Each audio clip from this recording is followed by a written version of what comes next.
stand here together, we're going to lift the Torah so that all of us can see that the words of Torah, the lessons belong to all of us. Andy is going to lift the Torah for us. We'd like to invite Matt to help us to dress the Torah, Madeline and Ava's people who did such a great job in helping us to prepare the Torah. We invite the congregation to please rise.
If you would like to follow along as I read, you can find my portion in the Red Books on page 1002. Baruch atah Adonai Eloheinu melech haolam asher bachar b'nebiim tovim v'ratza v'divreihem hane'emarim be'emet. Baruch atah Adonai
Becoming a bar mitzvah means that I'm becoming more independent and really becoming an adult in the Jewish community.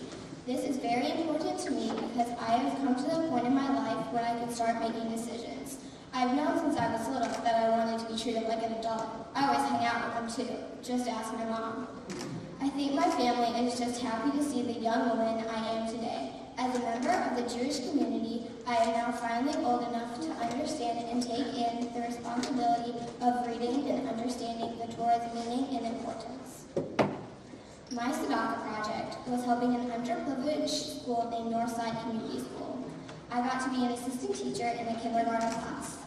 I helped the kids learn their alphabet, learn new words, and even organize their closet and some books. After walking out of there on the last day, all I wanted to do was turn back around, run back into the classroom, and never come out. It felt so good to see their smiling faces when the children saw me on the first day. I didn't even know them, and when I walked in, I felt like I was coming home like I'd been there 20 times before. The best part of it all was feeling like I made a difference in their lives by making them feel important for once and putting their needs before mine. The one moment I will always remember is when I walked in on the first day and everyone gasped. I don't know why that made me feel so good, but it did, and that feeling and memory will live in me forever. I can't wait to go back and hopefully get the same reaction from them again. I would like to give big thanks to Cantor Seth and Natalie for helping me learn my Torah and always making me smile. Also a big thanks to Rabbis Bennett and Goldstein for helping me with my speeches. Thanks to my wonderful mom and dad for always sitting by my side and always being there for me. No words could explain how lucky I am to have you. Thanks to Jake for always annoying me even when I didn't want to be annoyed and for helping me learn about forgiveness. You're the best brother I could ever ask for. Thank you to my coaches Tom and Amy for helping me become the person I am today. Thanks to all my friends who are here supporting me on this special day. And thank you to Skylar, Kevin, and Betsy for always making me a part of your family. I love you guys so much. Thanks to all of my other mothers, Betsy, Sarah, Donna, and Michelle, for always loving me like a daughter. Thanks to all my grandparents, aunts, and uncles for being here with me on this special day. Last but certainly not least, I would like to thank my great-grandmother, Sylvia Wiener, for making me the strong woman without ticklish feet I am today. I wish you could be here today to celebrate this special day with me. I love you so much, and you will always be in my heart. Shabbat Shalom.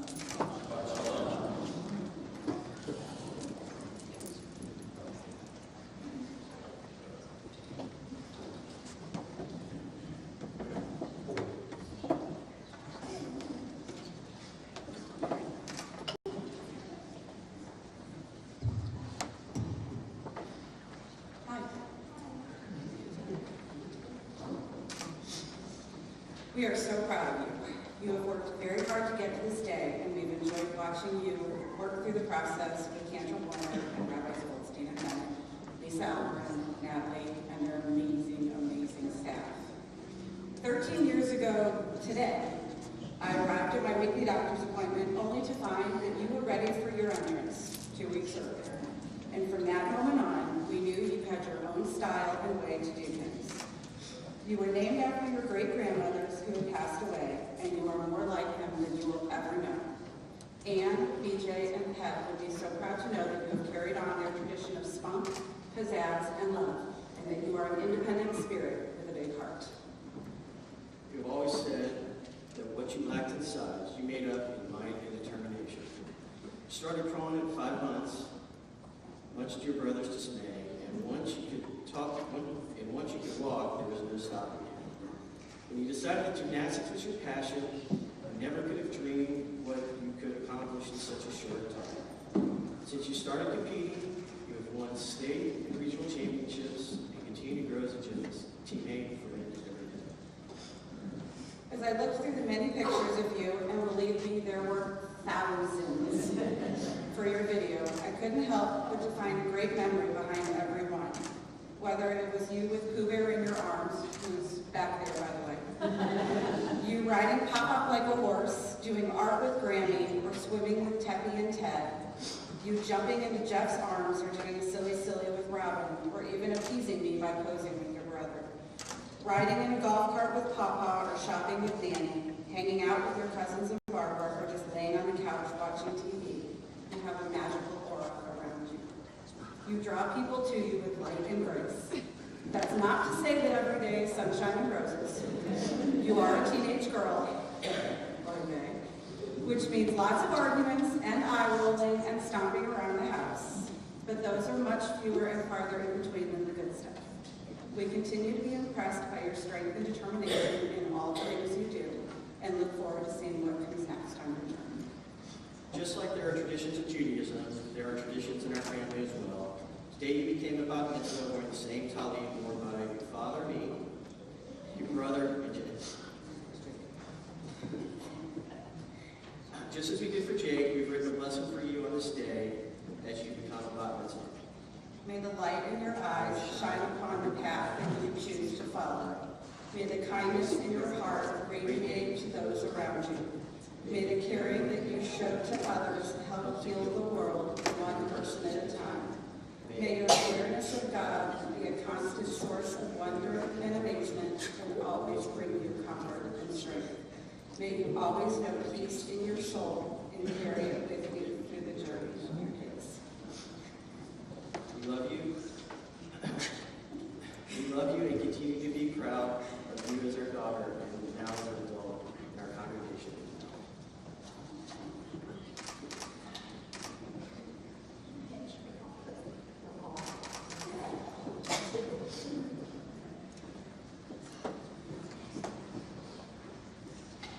Wow, that was beautiful and heartfelt, and I know you parents meant every word.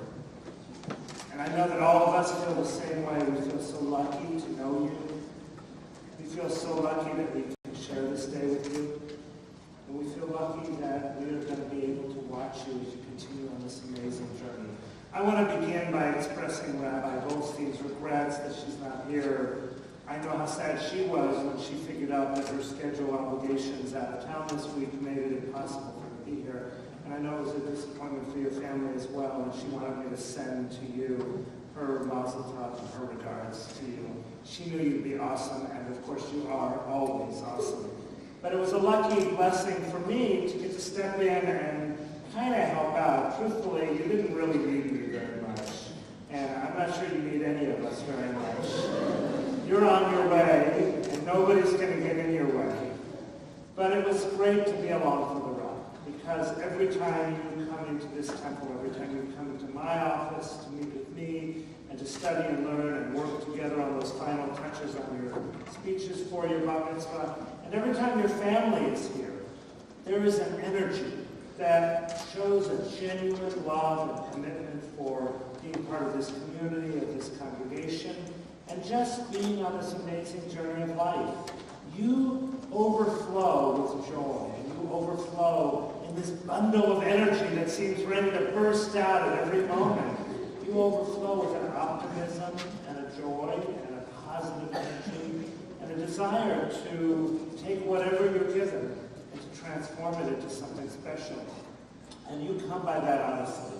I don't know your extended family well, but I've seen them enough to know that this is a family tradition, to be committed and to be involved in their community and to be part of the path. And your parents really represent that commitment. They're here all the time, volunteering and working and being part of a community in so many ways. And it's such a great privilege to be one of the rabbis of a congregation that has people like your family in it, because you really do make a difference. And that's what your Torah portion was about, actually. Hidden under all those holidays, hidden under all those laws and those parts of the Torah portion that you didn't read that are kind of hard to make sense of in our modern Jewish life, underlying it all is this idea that we truly can make a difference in our life. Each of the holidays that we read about in your Torah portion, each of the festivals and Yom Kippur that you focused on, they each remind us that it's easy to go through life and just kind of not notice what's happening. But our holidays come at regular intervals to tell us to notice the changing of the seasons, from the fall harvest to the spring planting, to the summer beginning to appreciate what we have for each of those festivals, but also to notice the historical story, the narrative that is part of our people and part of our world. The journey from oppression to freedom, right? The journey from being the victims of slavery to being people of an obligation to help others. And through it all, you discovered this idea, this theme about acceptance of our own shortcomings and our ability to not only do teshuvah, but to be teshuvah, to be forgiving of others as well. And I love reading what you learned and what you wrote and what you shared with us today. And I loved hearing you say it, because you reminded us that we can each make a difference in our life. Your Torah portion doesn't say that we're all perfect, and we aren't. You know that from school, and you know that from gymnastics. You even know that from having to live with Jay. That nobody's perfect. Either one of you. But what I loved hearing you say was that our tradition teaches us to acknowledge when we have done something wrong. To acknowledge whether what happens is our own fault, maybe a misstep in a gymnastics performance, right? Or whether perhaps it's something totally out of our hands that just happens. Or maybe it's even somebody else's fault. To change what we can change. To try and be the people that we want to be. And to forgive others when they have done something maybe that has not helped us to meet our goals. Because we are all human. And we're on this amazing journey of growing and becoming and learning and working together. And if we acknowledge that we are human, we also acknowledge that those around us are human. And together, can you imagine what we all could do? Now, gymnastics is an individual sport, right? You're out there on your own, all by yourself every time you are competing. But you're not really alone. You have teammates, you have a community, you have a family, and you live in a world where even in these supposedly solo things, like being a gymnast, you have an opportunity to take on a community. And I hope for you, Anna, that you will always balance that sense of self, that ability to know that you're going to do anything you set your mind to do because you're going to work hard and you're going to commit yourself. Never forgetting that you are not alone. Never forgetting that you have people who love you and care about you and are on that same journey with you, and to use them as a strength. Believe in yourself, but to also believe in others. If you do that, you will make the meaning of this mitzvah, this Torah portion, something that is present to you each and every day of your life. So on behalf of our whole congregation and community, I want to say Mazel Tov, congratulations, and thank you for letting us share this special day. Now, because you are part of our congregational family, Richard Cohen is here representing our Board of Trustees, and also a fellow student with your mom on the journey of learning as well, is going to share some blessings on behalf of our congregation.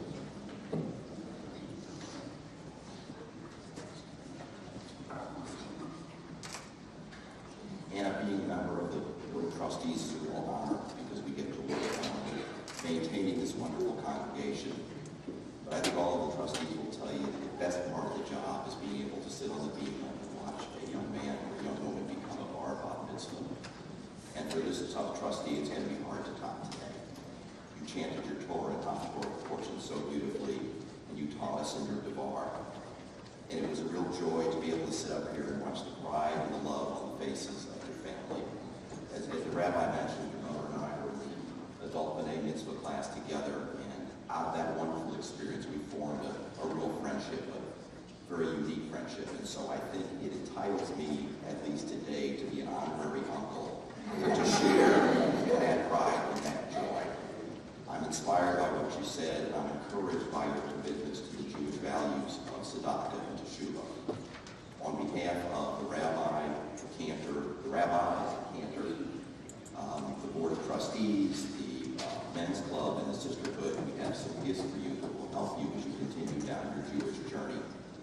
So on this special occasion, I would ask that the congregation join me in a prayer that you'll find at the top of page 263 of the prayer book.